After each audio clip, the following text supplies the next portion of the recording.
Olá pessoal, sejam bem-vindos à Arca do Moretti, meu podcast semanal sobre cinema, literatura, histórias em quadrinhos e outros assuntos correlatos.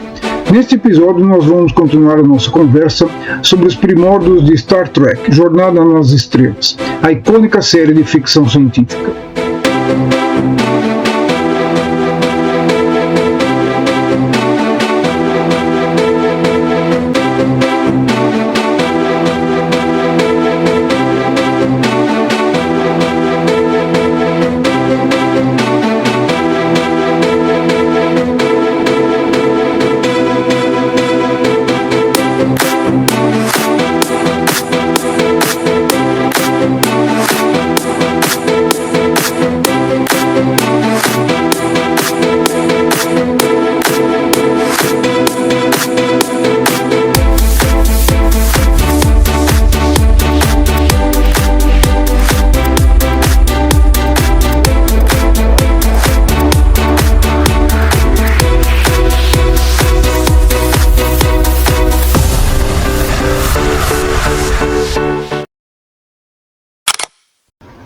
É isso aí, pessoal. Então, sem mais enrolação, vamos dar início ao nosso episódio de hoje. Data estelar 2377.6. No último episódio, se vocês bem se recordam, eu comecei a contar a gênese da série Jornada nas Estrelas, Star Trek. Expliquei como Gene Roddenberry, criador da série, começou sua carreira como piloto em combate na Segunda Guerra Mundial. Depois se tornou piloto de aviação comercial, até sofrer um acidente que quase lhe custou a vida nos anos 40. Em seguida, ele entrou para a Força Policial de Los Angeles e começou a escrever roteiros para séries de televisão. Depois de trabalhar como conselheiro técnico para algumas das séries que estavam sendo realizadas na época, nos anos 50, ele começou a escrever regularmente roteiros e apresentar pilotos, para que pudessem ser desenvolvidos seriados de TV. Nesse meio tempo ele largou a força policial e se dedicou exclusivamente à carreira de roteirista. Chegou até a ganhar um prêmio do Sindicato dos Roteiristas por um episódio na série de faroeste Paladino do Oeste. Já naquela época ele já tinha pretensão de criar uma série de ficção científica, mas teve que esperar ainda alguns anos para que isso se concretizasse. Antes disso, ele produziu e roteirizou a própria série, The Lieutenant, na qual participaram alguns dos astros que depois fariam parte do elenco regular de Star Trek, como Leonard Nimoy, Nichelle Nichols e Majel Barrett, então amante de Gene Roddenberry, mais tarde se tornaria sua esposa. Lá por 1964, Roddenberry resolveu apresentar o projeto de uma série passada no espaço com uma nave estelar chamada USS Yorktown, liderada pelo capitão Robert April. E no conceito dessa série ele apresentou-a como uma aventura espacial, uma aventura de ficção científica, e o seu comandante como uma espécie de capitão Horácio Hornblower. Horácio Hornblower era um personagem muito popular ali de livros, de capa espada, do passado, que chegou a virar um filme de cinema muito bom, estrelado pelo Gregory Peck, chamado no Brasil de O Falcão dos Mares, dirigido pelo Raoul Walsh nos anos 50, que justamente foi a base de inspiração para o comandante dessa nave espacial, nave estelar. Demorou para que o Roddenberry pudesse apresentar o conceito e convencer os executivos das emissoras de televisão a comprar a ideia de uma série de televisão de ficção científica. Na época, como eu expliquei no meu episódio passado, a ficção científica não era vista com bons olhos, era considerada apenas coisa de criança, e o orçamento era muito baixo para esse tipo de produção, o que obviamente inviabilizaria o projeto que o Roddenberry tinha em mente. Ele tinha a ideia de uma série muito mais ambiciosa, tanto em termos de produção quanto em termos dramáticos e narrativos, e temáticos. Ele pretendia abordar temas bastante controversos para a época, como preconceito racial, a questão da Guerra Fria, da paz mundial, a questão também da mulher se tornar cada vez mais autossuficiente, algo que estava bastante em voga naquela época, de libertação feminina e tudo mais.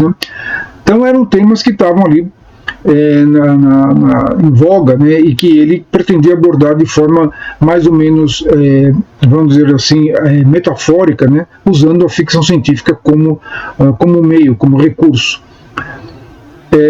As primeiras tentativas acabaram não dando em nada. Ele acabou batendo as portas da Desilu, o estúdio do Desi Arnaz e da Lucille Ball, uma antiga estrela do cinema de Hollywood dos anos 30 e 40, que tinha feito muito sucesso com uma série de televisão antológica, I Love Lucy, e que estava desesperadamente à procura de uma série de televisão para chamar de sua, né, para que pudesse levantar o estúdio dela. Finalmente, Roddenberry então consegue vender o conceito da série para uma emissora, a NBC, que resolve então bancar o projeto do Roddenberry de produzir um piloto. E aí começa então o Roddenberry a pôr as mãos à massa. O nome fundamental ali, nesse início, né, de Star Trek, foi o Herb Solow, que era o executivo da Desilu, que ajudou o Roddenberry ali a formatar o projeto, a apresentá-lo, e começaram juntos ali a trabalhar na escalação da equipe técnica primeiro e depois do elenco do piloto. Na equipe técnica, o primeiro passo foi, obviamente, desenvolver o design da nave espacial, que já nesse momento já tinha mudado de nome de USS York, então mudou para USS Enterprise. E o capitão de Robert April foi mudando de nome até chegar a se tornar Christopher Pike, o primeiro comandante da nave estelar Enterprise. Bom, o roteiro já estava feito, o primeiro episódio se chamaria The Cage, né? E provavelmente teria mais de 1 hora de duração, né? Os pilotos da época, né, eles não tinham muito mais do que 40 minutos, não passava de 50, então o The Cage já seria um pouco fora da curva já para início de conversa, né? Mas o maior problema mesmo era desenvolver o design, tanto o exterior da nave quanto o interior, e é claro, a escolha correta dos atores, né, que fariam parte da série. Bom, o desenvolvimento do design, né, para que ele pudesse ser desenvolvido, o primeiro nome chamado foi o diretor de arte da Desilu, que era um chileno, né, chamado Pato Guzman.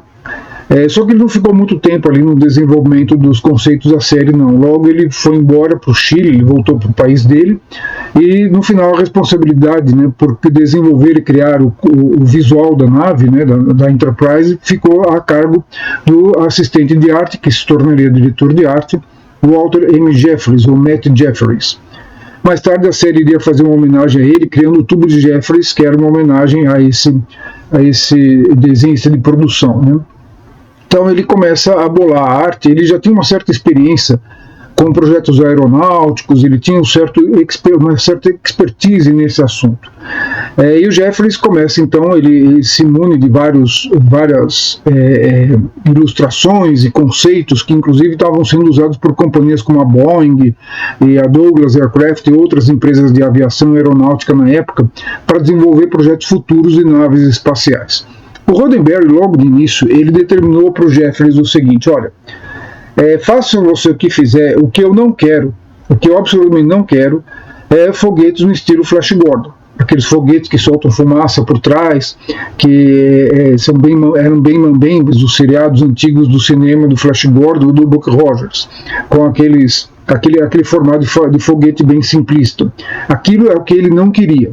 Tá? Ele queria algo inovador, ele queria que o Jeffries criasse uma nave que passasse a ideia de potência, de poder, né?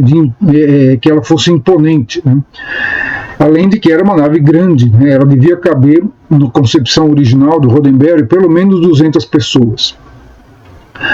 E aí o Jeffries foi trabalhando com vários conceitos, aí entra na jogada, né, o Roddenberry pede auxílio para um antigo companheiro dele militar, que sugere o nome de uma empresa que é especializada em aconselhamento, né, e acompanhamento científico, né? E a partir daí essa empresa passa a assessorar o Gene Roddenberry em várias questões científicas, né? Essa empresa, né, ela tinha ali, ela teve um papel muito importante em Star Trek, porque ela foi corrigindo diversas distorções científicas. Por exemplo, quando Roddenberry tinha alguma dúvida a respeito de que planeta eles poderiam, de que estrela eles poderiam visitar, né, para um determinado mundo, eles davam a ideia de que estrela seria mais factível, né? Se, por exemplo, tinha algum uso para algum equipamento ou mecanismo, como esse mecanismo iria funcionar. Então, os conceitos científicos da série estavam embasados, sim, em conceitos mais ou menos viáveis, né, naquela época, pelo menos, né? Inclusive os conceitos do comunicador e até do teletransporte. Essa empresa de assessoria, né, que deu apoio ao Roddenberry e a Star Trek durante toda a produção da série, né, ela foi importante, né, para isso, para que a série tivesse esse respaldo, esse embasamento científico, né? E várias sugestões acabaram sendo aproveitadas, outras não, até porque muitas das ideias que a série teve que implementar deviam-se principalmente às dificuldades de produção, como eu já expliquei no meu episódio anterior, dificuldades envolvendo orçamento, construção de cenários e principalmente efeitos especiais que na época nenhuma companhia de cinema tinha capacidade de produzir os efeitos que a série requeria, e muito menos um estúdio pequeno e de pequenas dimensões e pequena capacidade como a Desilu. Então o Roddenberry teve que se contentar com bem pouco ali, extrair o máximo da água de pedra ali para poder produzir a sua série de forma que ela não ficasse ou não parecesse ridícula, né? Tudo que ele não queria era modelos pendurados por fios, como até então tinha sido usado em séries de televisão, né? O que ele queria era que a coisa fosse minimamente factível ou verossímil na tela de televisão. Bom, o Jeffries acabou desenvolvendo o conceito de uma nave com vários elementos, um módulo em forma de charuto. Inicialmente o conceito envolvia duas nacelles presas a uma bola inicial, que era a parte principal da nave. Depois essa bola se tornaria um disco. Então, com o conceito de disco voador se casou com o conceito de foguete para criar uma forma praticamente inovadora e revolucionária, inspirada em conceitos antigos da própria ficção científica e nas revistas pulp como Astounding Science Fiction e Amazing Stories, mas também nos conceitos futuristas, né, dessas empresas aeroespaciais que eu mencionei agora, né? Aí a Enterprise começou a ganhar forma e depois de muitas discussões, idas e vindas, infindáveis reuniões entre os Jeffries e o Roddenberry e o Herb Solow e o representante lá da empresa que dava assessoria científica, né, o Jeffries apresentou então o seu esboço da nave e o Roddenberry olhou aquilo, achou muito interessante e falou: não, mas é melhor se ficar de ponta cabeça. E aí pronto. Nasceu a Enterprise. A Enterprise, como nós a conhecemos, no seu design icônico e inesquecível, né? Inesquecível design dela, né? Com o disco central. Aqui no disco central ficava no alto a ponte de comando, né? Onde ficava o capitão e todo o staff dele, dos oficiais. Aqui ficavam os principais quartos e seções da nave, né, inclusive os dormitórios dos oficiais, a sala de teletransporte, né. Essa parte aqui em forma de charuto ficavam outros departamentos como engenharia e tudo mais, né, e ligando tudo isso àquele elevador que se movia tanto na horizontal quanto na vertical, né. Então a Enterprise foi esse design famoso, clássico, né, que acabou sendo um dos mais revolucionários, né, para a época, né. Eu diria para vocês o seguinte, que na década de 60 a gente teve grandes designs, né, de naves espaciais e veículos futuristas, né, nas séries de televisão. Enterprise foi um deles, mas a gente pode contar aí o Civil, do Viagem ao Fundo do Mar, também inesquecível. O próprio Júpiter 2, que era um disco voador, mas também fascinante, né, de Perdidos no Espaço. E o Spindrift de Terra de Gigantes, que foi uma espécie de ônibus espacial ali primordial, tá? Entre outros veículos ali icônicos das séries e também dos filmes de cinema, né? Se a gente lembrar também do Proteus de Viagem Fantástica, o filme de 66, e da nave do Planeta dos Macacos, e é claro, sem mencionar o Discovery, a icônica nave de 2001, Uma Odisseia no Espaço. Bom, então voltando a falar de Star Trek, nesse ponto então o design exterior já estava definido, e aí o desafio que se apresentou tanto aos produtores quanto aos técnicos foi o seguinte: era uma série que se passava no futuro, então tudo que ia ser criado tinha que ser pensado em relação ao futuro. Por exemplo, será que as pessoas vão continuar usando papel e lápis ou caneta, né, daqui a 2 séculos, será que o comunicador vai continuar sendo o rádio como a gente conhece hoje? Então, todos os conceitos novos, né, inclusive as armas, né, originalmente o Roddenberry tinha pensado em usar armas de laser, né, e aí o consultor técnico ali que lhe deu apoio disse o seguinte: não, a arma de laser é algo recente, criado agora, o laser é algo criado agora, provavelmente daqui a 2 séculos já vai ser outro tipo de armamento, então substitua por outro nome, né, não use laser, né. Então foi aí que o Roddenberry criou o termo, o conceito do phaser, né? Armas fásicas ou de fase, né, se preferirem, que era algo similar ao laser, disparava raios também, mas funcionava teoricamente de outra maneira que o raio laser como nós o conhecemos. Seria uma evolução talvez do raio laser, penso eu. A própria ideia da gravidade artificial foi criada também para poder facilitar também, para que em cada episódio não tivesse que colocar os atores pendurados por fios bailando dentro da nave. Outro conceito também que foi criado para facilitar e dar dinamismo às histórias foi o conceito do tradutor universal, né? Então haveria um tradutor universal, um dispositivo que traduziria imediatamente, instantaneamente, as falas de seres alienígenas para o inglês, né? De forma que todo mundo pudesse se entender em suas próprias línguas, né? Hoje o tradutor universal parece até mais real do que era naquela época, né? A gente tem aí no nosso próprio celular a tradução instantânea, né? Não chega ao nível do tradutor universal de Star Trek, mas está perto. O próprio conceito, né, do comunicador, né, do Capitão Kirk, que era basicamente o conceito de um celular, foi justamente o comunicador do Capitão Kirk que inspirou a criação dos celulares, né? O engenheiro, né, que criou o celular, ele confessou anos depois que ele era tracker de carteirinha desde criança e, fascinado pelo comunicador do Capitão Kirk, ele resolveu criar um dispositivo similar, que não fosse propriamente um rádio. E aí surgiu o telefone celular. Então podemos dizer que o comunicador do Capitão Kirk é mais ou menos como uma profecia autorrealizável, tá? E assim foi, vários conceitos ali. Uma das coisas que o Roddenberry estabeleceu também logo de cara é que a série não podia se passar na Terra. Tá? A ideia era que, a missão fosse de 5 anos pelo espaço, porque 5 anos era a ideia da série, que a série iria durar. Por isso que quando a abertura da série, o Capitão Kirk, né, aí já Capitão Kirk lá na série, fala na missão de 5 anos pelo espaço, porque a ideia é que a série durasse 5 temporadas. Acabou durando 3. Né? Mas o principal ponto é que seria complicado demais mostrar a Terra daqui a 200 ou 300 anos. Isso implicaria em investimentos pesados, né, em construção de cenários, enfim, todo um aparato ali para mostrar como que seria a Terra. Sem falar que também criaria problemas, né? Porque que Terra seria mostrada daqui a 200 anos? Uma Terra onde o capitalismo venceu, era dominante, ou onde o comunismo era dominante? Né? E isso incomodaria muita gente, inclusive para começar os próprios executivos das emissoras de televisão, que já se sentiriam incomodados de mostrar uma Terra que não seria bem o que eles gostariam de ver. Então, Roddenberry preferiu deixar esse dado polêmico de lado. Então, durante toda a série que seria feita, e de fato isso nunca aconteceu, a Enterprise nunca para na Terra, estaciona na Terra, né? Ela está sempre viajando em outros sistemas estelares.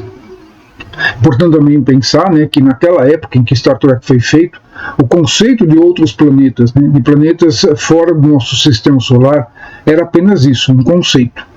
A gente só foi descobrir realmente a existência de planetas, os chamados exoplanetas, em outros sistemas estelares, só muito recentemente, na década de 90 para cá. Né? Na época de Star Trek, simplesmente não se sabia se existiam planetas rodopiando em torno de outras estrelas. Era apenas factível que eles existissem. Está aí um ponto em que a ficção científica, com certeza, muito antes da ciência, estava muito avançada e estava com toda a razão. Tá? A ciência só muito depois iria alcançar a ficção científica. Tá? Então, desde os primeiros livros de ficção científica que abordavam exoplanetas, eles já sabiam que existiam planetas por aí rodando, orbitando outras estrelas, tá? Muito antes da ciência afirmar isso. Bom, Então Star Trek estava caminhando.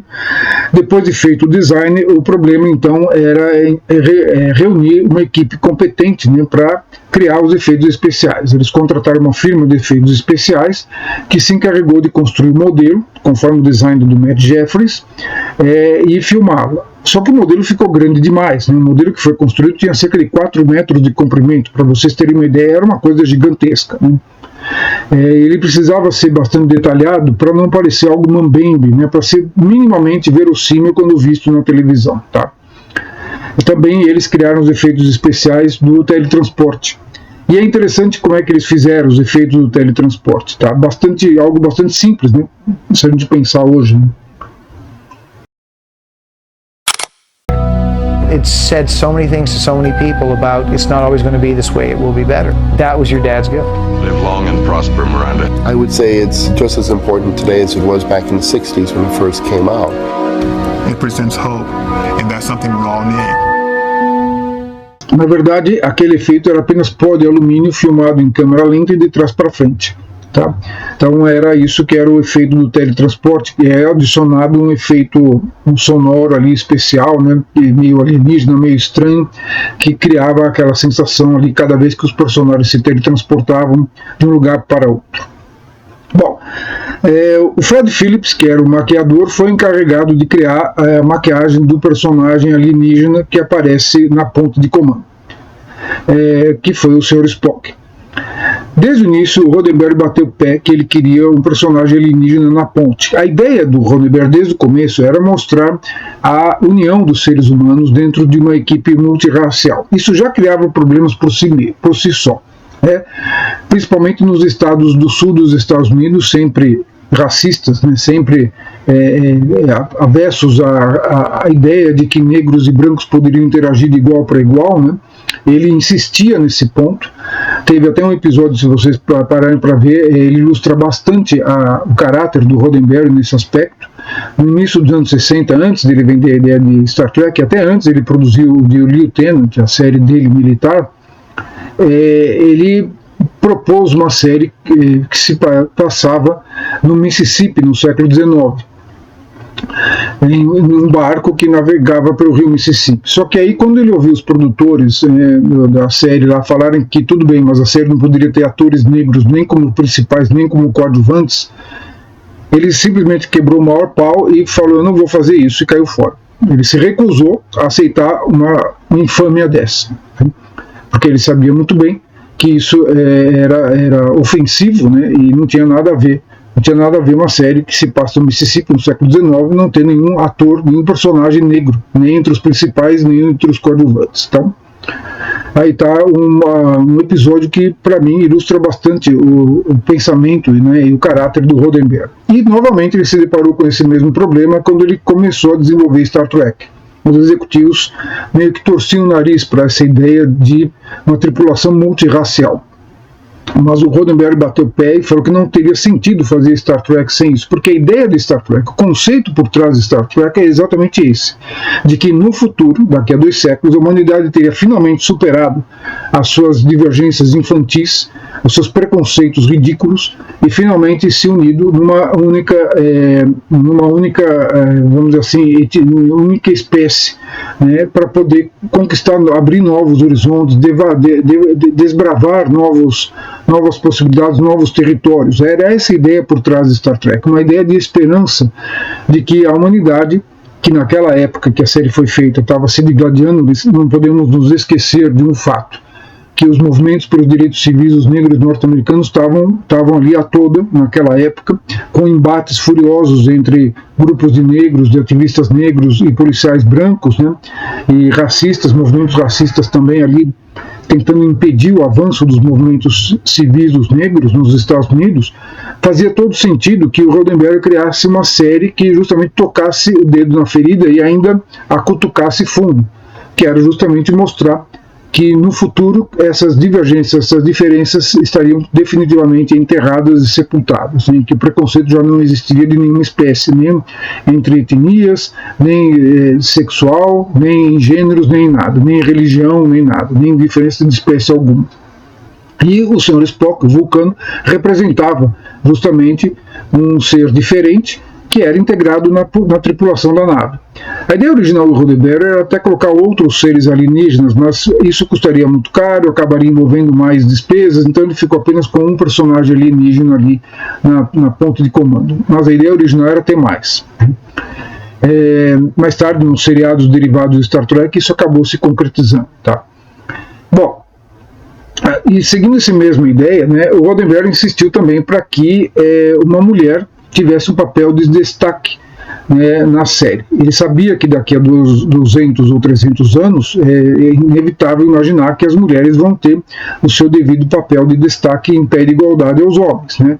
Algo que já estava começando a acontecer nos anos 60 com o movimento de libertação feminino, né? Obviamente que dali a 200 anos as mulheres iriam ter postos de comando em posições-chave iguais, idênticas e até superiores a dos homens. Então ele colocou ali na tripulação da nave a número 1, que era imediata, a primeira em comando depois do capitão, né, do capitão, na época, capitão Christopher Pike. Então essa número 1 iria ser a comandante da nave na ausência dele e seria a primeira imediata, tá? Primeira em comando. Isso também não agradou muito os executivos, que já olharam ali meio que de nariz torto, né, para isso, já não aceitavam muito o machismo empedernido deles e impedia, né, que eles aceitassem a ideia de uma mulher comandando, né, liderando um grupo de homens. Tá? Bom, mas tiveram que engolir goela abaixo esse avanço, né, essa ideia inusitada, vamos dizer assim, para os padrões da época do Roddenberry. Então Fred Phillips, o maquiador, ficou encarregado de fazer a maquiagem do Spock e teve que criar as orelhas dele, as orelhas pontudas. Outro ponto em que os executivos também da emissora implicaram bastante. Eles não queriam que o Spock tivesse aquelas orelhas pontudas, porque eles ficavam ressabiados com a reação do público a isso. Eu vou explicar depois a reação que eles temiam que o público tivesse. Tá?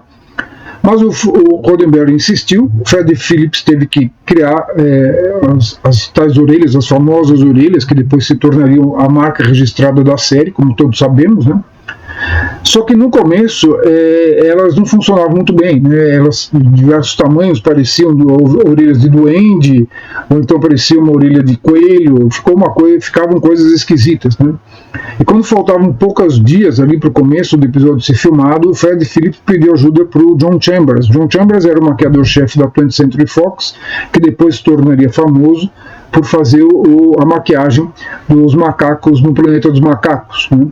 Então John Chambers acabou ajudando ali Fred Phillips a moldar as orelhas, e elas acabaram sendo feitas de borracha, borracha ou silicone, né? E toda semana, a cada episódio, tinha que ser trocadas, porque elas acabavam murchando e novas tinham que ser feitas a cada dia de filmagem, e demorava horas até que o maquiador pudesse colocá-las nas orelhas do ator e pintá-las, né, colocar a cor, a mesma cor da pele, né, e tudo mais. Então levava muitas horas para pôr e depois outras tantas horas para tirar, que também era bastante doloroso. Tá? E aí, é claro que a gente está falando então da equipe técnica, a gente não pode deixar de falar dos atores que foram escolhidos para esse piloto, né? Para representar o capitão da nave foi escolhido o Jeffrey Hunter. O Jeffrey Hunter era então um dos maiores astros de Hollywood dos anos 50. Ele tinha feito pelo menos 2 filmes icônicos, o Rastros de Ódio, um filme dirigido por John Ford, um dos grandes filmes do John Ford, talvez o melhor de todos que ele já fez, e um dos 10 melhores filmes de todos os tempos durante muitos anos, né? Depois ele fez também, ele ficou mais famoso ainda e se notabilizou pelo papel de Jesus Cristo, ninguém menos que Jesus Cristo, na versão de Rei dos Reis, dirigida pelo Nicholas Ray no início dos anos 60. Então ele era um astro conhecido, os belos olhos dele, a bela estampa dele faziam com que ele se tornasse um dos galãs da época, né? Ele fez outros filmes também, mais um filme para o John Ford, Audazes e Malditos, um filme muito bom também. Então ele era um ator já bastante conhecido, um astro mesmo do cinema na época, né? Para contracenar com ele foi contratada a Susan Oliver, uma atriz de menos importância, mas boa atriz, razoável atriz. E o médico da nave, o Roddenberry, queria um ator que ele já tinha trabalhado antes, quando ele fez um piloto de uma série que acabou não dando certo, que era o de Forrest Kelly. É um ator que até então tinha interpretado papéis pequenos em muitos faroestes, inclusive Sem Lei e Sem Ordem, estrelado por Kirk Douglas e Burt Lancaster nos anos 50. E o DeForest Kelley acabou se tornando meio que amigo do Roddenberry. Ele queria desde o começo o DeForest Kelley, mas aí o diretor do filme, do piloto, né, do The Cage, o Robert Butler, ele tinha um outro nome em mente, que era o ator John Voight, um ator já com certo respaldo, um ator já com certo renome, né, que tinha uma sólida atuação como ator shakespeariano e tal. Então acabaram escolhendo o médico da nave para ser o médico da nave, John Voight. E para interpretar o Vulcano foi escolhido o Leonard Nimoy. O Leonard Nimoy já tinha trabalhado com o Roddenberry em The Lieutenant, então já eram velhos conhecidos. Ele tinha o jeito certo, ele tinha o rosto certo, né, a compleição perfeita para interpretar o Vulcano da Enterprise, né. E a número 1, a mulher, a comandante da nave, né, a primeira oficial da nave, foi escolhida a Major Barrett, que era então a amante do Roddenberry. Era uma atriz que ninguém dava então bola, né, era nada conhecida. Ela interpretou uma personagem que era bastante fria, bastante distante, bastante sem emoção, né, em contraposição aos outros personagens, inclusive o Sr. Spock, que aparece até sorrindo, né, em certos instantes ali nesse primeiro piloto. Bom, então a série, o elenco básico já estava montado. A música foi encomendada por Alexander Courage, um músico que na verdade era da 20th Century Fox, e ele acabou fazendo a trilha sonora do piloto, depois acabaria fazendo todos os episódios da série. E ela foi filmada então naquele ano de 64, com a construção de cenários foi complicada. A filmagem começou acontecendo nos estúdios de Culver City, da Desilu, uma região um pouco mais afastada. Nos estúdios de Culver City, um detalhe, foi onde haviam sido filmados filmes icônicos da RKO, inclusive partes de O Vento Levou, o clássico O Vento Levou, filmes como King Kong, O Corcunda de Notre Dame e outros, né? Mas os estúdios ali, naquela região, naquele lote lá da Desilu, estavam bastante deteriorados. Para falar a verdade, estavam caindo aos pedaços, tá?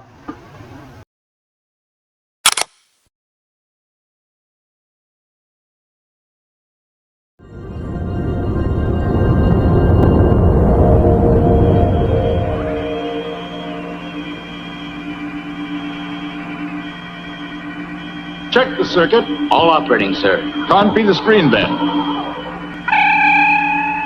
Definitely something out there, Captain. Headed this way. Could be these meteoroids.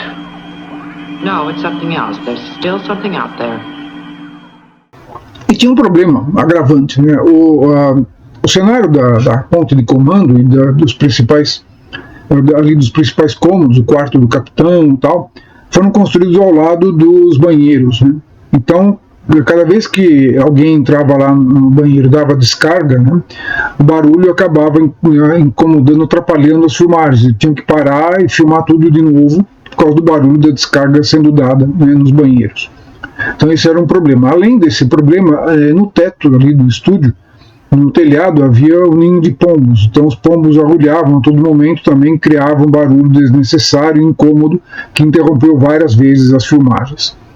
Quando eles se mudaram para o outro estúdio ali em Culver City, um outro estúdio adjacente para fazer as filmagens do cenário ali do planeta alienígena onde a história se passa, teve um problema ainda maior, né? Um zumbido de abelhas. Ali tinha um ninho de abelhas que se instalou e eles tiveram que dar um jeito de se livrar daquelas abelhas, né? Então, esses probleminhas foram alguns daqueles encontrados. Um outro problema foi o seguinte: o Roddenberry fez uma série de cenas com uma atriz pintada de verde, né? E cada vez que eles mandavam aquela cena filmada com a mulher pintada de verde, ela voltava com a mulher com a pele rosa, a pele branca. E eles pintavam, eles viam que tinha algum problema e faziam de novo, rodavam de novo a mesma cena com a atriz pintada com uma cor de verde ainda mais forte. E quando voltava o filme revelado, ela estava mais branca ainda. Eles fizeram isso umas 2 ou 3 vezes e não estavam entendendo o que estava acontecendo. Devia ser algum problema do filme, ou da lente, ou sei lá o quê. E aí foram falar com o laboratório, e o laboratório explicou que Cada vez que chegava a filmagem, o técnico achava que tinha tido algum defeito no filme e fazia a correção para que a atriz parecesse com a pele branca. E aí é que eles entenderam que o problema não era deles, né, era do técnico que não tinha compreendido, né, o propósito daquela filmagem da mulher com pele verde. Bom, esses foram probleminhas ali que foram resolvidos. O piloto foi filmado em mais ou menos 12 dias. E quando ficou pronto, foi exibido então para os executivos da NBC e da Desilu. Aparentemente eles gostaram do que viram, acharam muito bem produzido, acima da média, né?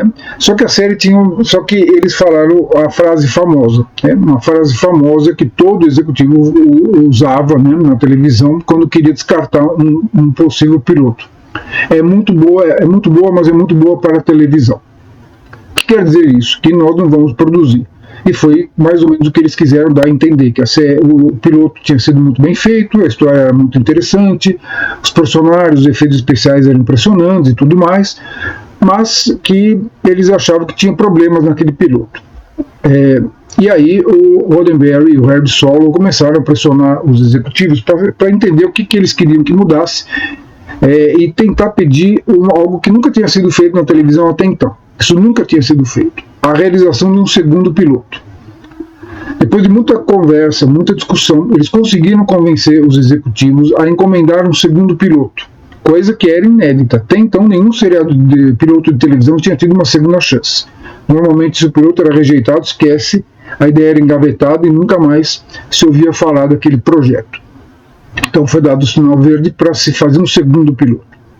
Mas o Herb Solow e o Roddenberry queriam entender por que os executivos não tinham gostado desse piloto do The Cage, né? A primeira resposta foi que ele era muito cerebral. De fato, se a gente olhar o The Cage hoje, ele é bastante cerebral, tá? Ele tem aqueles seres alienígenas estranhos, né, que eram na verdade mulheres vestidas como se fossem homens, telepatas. Meu irmão dizia que eram os alienígenas com cabeça de bunda, né, porque tinha uma cabeça grande, né, e se comunicavam por telepatia, né. E eram na verdade três mulheres ali fazendo os papéis das guardiãs do zoológico, né, onde o Capitão Pike fica aprisionado junto com a Vina, a personagem interpretada pela Susan Oliver.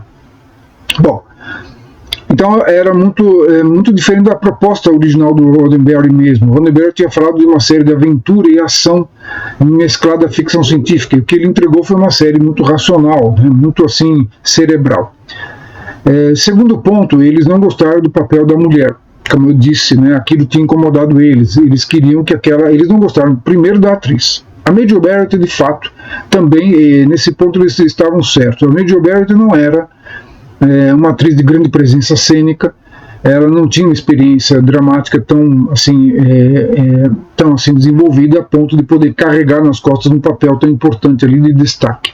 Então foi pedido que o personagem fosse eliminado, mas é claro que entrou aí o machismo, né, dos executivos que não queriam uma mulher em comando dentro da Enterprise.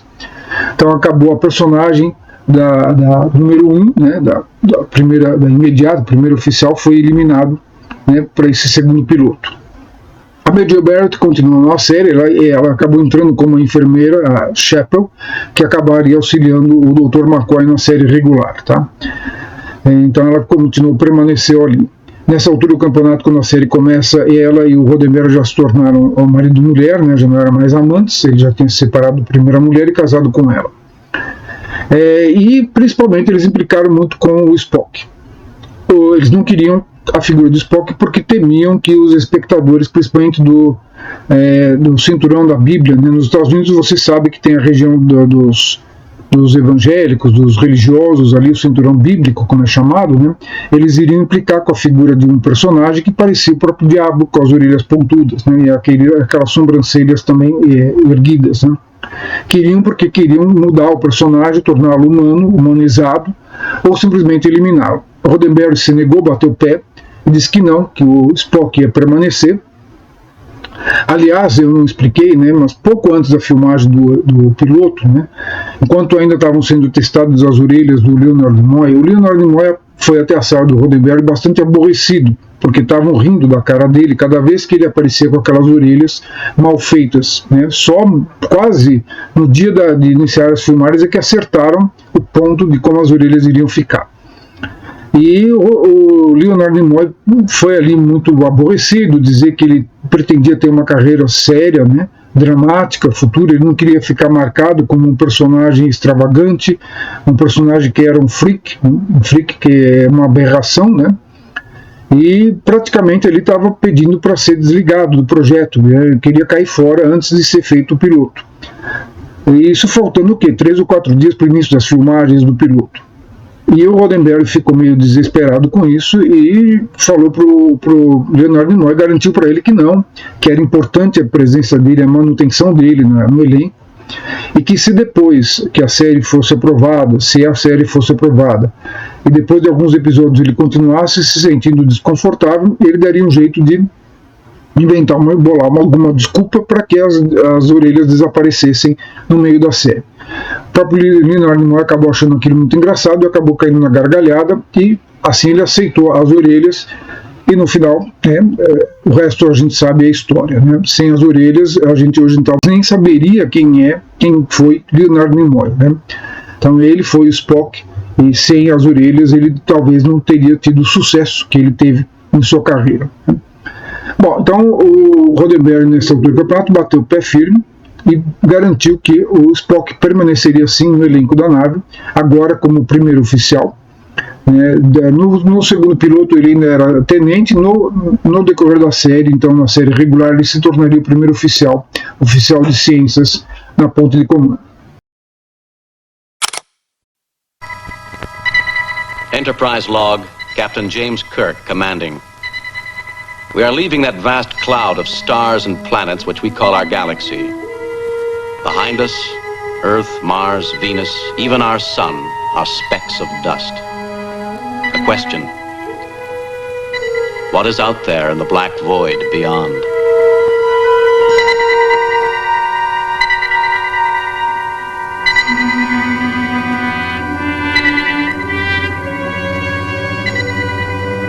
Until now, our mission has been that of space law regulation, contact out into where no man has gone before.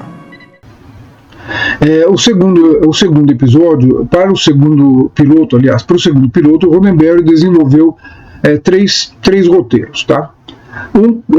Os 3 roteiros, 2 deles se tornariam depois episódios da série. Um seria Omega Glory e o outro seria Mother's Women.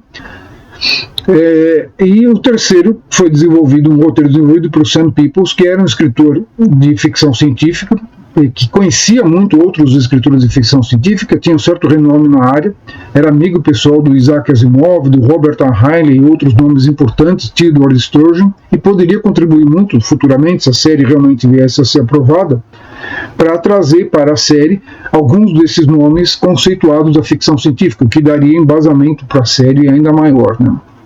Bom, então ele desenvolveu, Sam Peoples, um outro roteiro chamado Onde Nenhum Homem Jamais Esteve, que foi um nome que ele deu para o episódio, que depois acabaria figurando nas palavras de abertura de cada episódio, ditas pelo Capitão Kirk já na série regular, tá? Where No Man Has Gone Before. Então, Onde Nenhum Homem Jamais Esteve foi o episódio foi o roteiro escolhido para ser o segundo piloto, tá?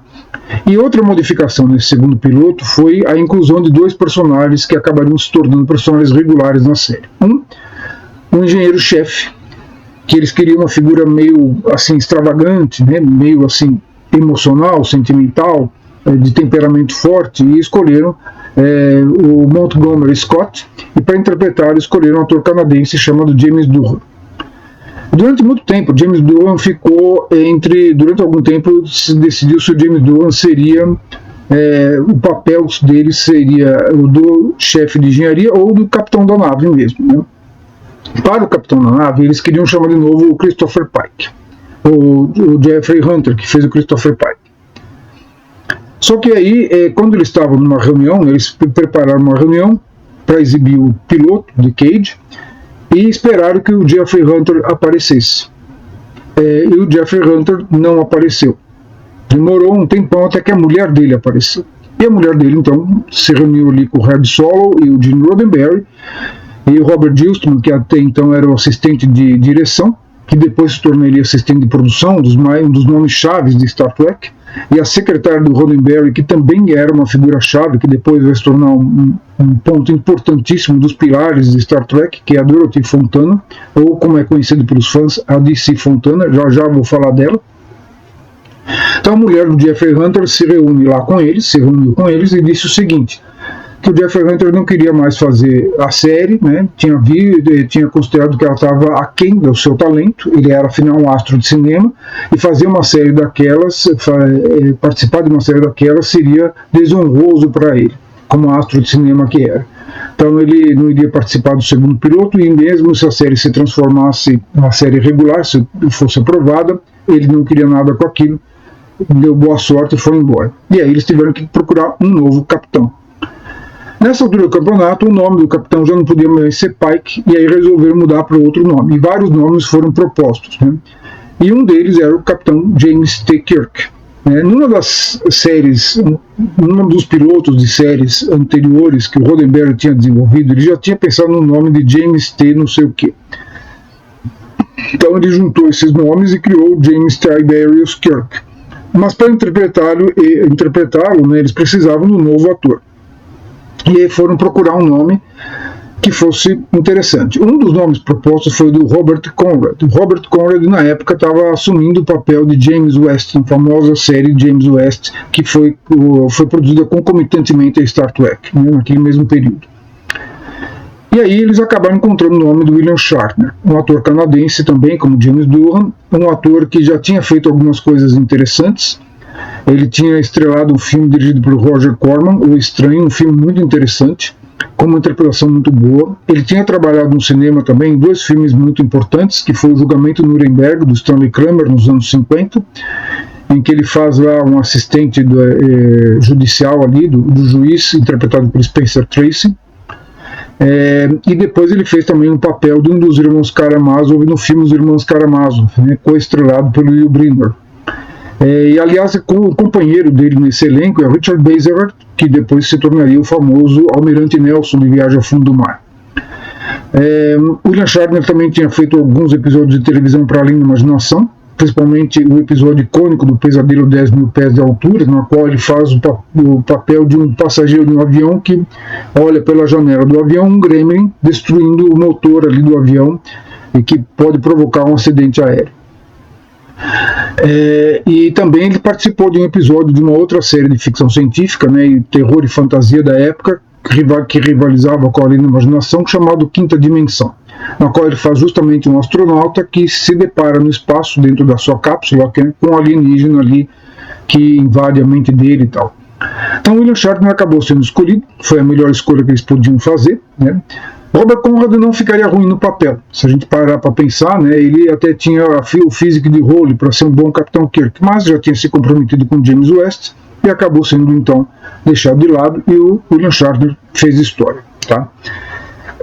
O doutor, para esse segundo piloto, novamente o Roddenberry insistiu que queria o DeForest Kelley, mas o diretor desse segundo episódio, James Goldstone, insistiu em que no nome de um outro ator para fazer o papel do doutor, que foi o Paul Fix. Então o Roddenberry, meio que a contragosto, aceitou, né, que esse outro nome fosse aprovado como o médico de bordo no lugar do DeForest Kelley. DeForest Kelley, como nós sabemos, só seria aprovado como médico quando a série se tornou regular, e aí ele assumiria o manto do Dr. McCoy. E mais um integrante que vai fazer parte da série regular foi um ator nipônico americano chamado George Takei, que interpreta o Sulu, né? Na época, nesse segundo piloto, ele aparece apenas como um consultor científico. Mais tarde, na série regular, ele vai assumir a posição de timoneiro na ponta de comando e vai ser um personagem regular da série, muito conhecido até hoje, todos conhecem, sabem da importância do Sulu, né? Do George Takei como Sulu, né, para a história de Star Trek, um dos 7 personagens principais ali da série, regulares, né? E aí ele aparece nesse segundo piloto também já como Sulu, né? Não estão presentes ainda nesse piloto a Tenente Uhura, né, não está presente. A Major Barrett, se não me falha a memória, ela não vai aparecer nesse segundo piloto, mas vai aparecer depois na série regular como a enfermeira do Dr. McCoy, tá? Então o segundo piloto foi realizado, Os atores convidados foram Sally Kellerman, uma atriz que estava em ascensão na época, pouco depois ela estrelaria o filme Mesh, e o Gary Lockwood, que já tinha trabalhado com Roddenberry na série dele de Lieutenant, e depois estrelaria 2001 Uma Odisseia no Espaço como o astronauta, um dos dois astronautas ali da nave Discovery. São os personagens convidados ali, os astros convidados ali, que fazem os personagens que se transformam como que deuses. O episódio tem muito mais ação, muito mais tensão, muito mais aventura, né? A noção de perigo é muito menos cerebral do que o primeiro piloto. Ela tinha também um tempo menor, eles reaproveitaram os estúdios que já tinham usado no Decade para não gastar mais dinheiro do que já tinham gasto, e no final das contas esse segundo piloto agradou os executivos do estúdio, da Desilu, e então foi dado o sinal verde para que a série fosse enfim realizada. O Onde Nenhum Homem Jamais Esteve é um dos meus episódios favoritos da série. O vira e mexe eu revejo e acho interessante. É engraçado a gente ver como esse início de Star Trek, o Decade e o Onde Nenhum Homem Jamais Esteve, né, uma série, um episódio mais cerebral, mais frio, mais racional, e um episódio mais cheio de ação e emoção, né, e aventura, né, vão se refletir depois nos dois primeiros longas-metragens para o cinema da série. A mesma coisa se repetiria 10 anos depois, né? Quando o Star Trek foi para as telas dos cinemas, né? O primeiro filme, Star Trek The Motion Picture, né? Jornada nas Estrelas do filme, né? Foi considerado muito cerebral, muito frio, né?